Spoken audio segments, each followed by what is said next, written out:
Hello and welcome to the beard fringe tutorial for the ADVENTure Gnome from Imagine Landscapes Designs. So we have our little garter stitch strip.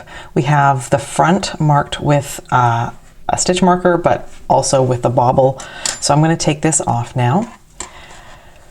And we have 4 stitches still on the needle. So we've just finished our last row. I've already cut my yarn, but that doesn't make a difference for how this proceeds. So the first thing we need to do is bind off 1 stitch.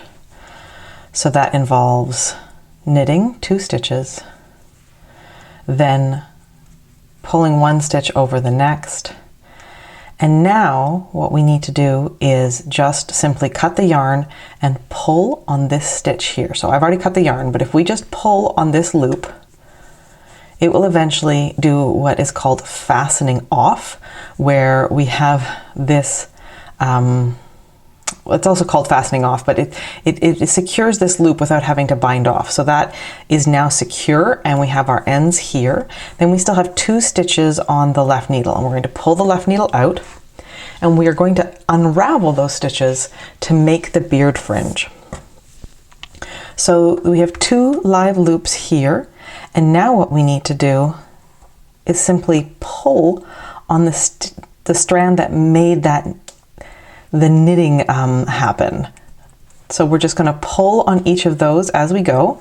And you can see we're getting a nice little double loop. It's a double loop because we held the yarn held together with 2 strands. And so we're just going to keep going through and teasing those out. Sometimes they want to stay, the last one wants to stay. There we go.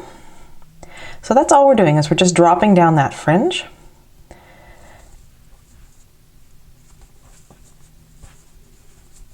It may look a little intimidating to think of taking apart your knitting as we go, but the great part about this is we've got a really unusual look, although it's not new to this gnome, but it does look really good, and yet it gives us the beard, the loops, the nose all in one go. So this is what we've got. We've got the loops, we've got the ends, we've got the nose, and depending on what you need, you may want to spritz those a little bit and sort of help them go down. Depending on the gnome prototype, my last loop really wanted to go up, and so I found spritzing it with water a little bit and just kind of letting it dry facing downwards was all it needed for a little encouragement. I hope that helped. It's not at all intimidating. We just need to sort of tease out those 2 unbound off stitches. Happy gnoming!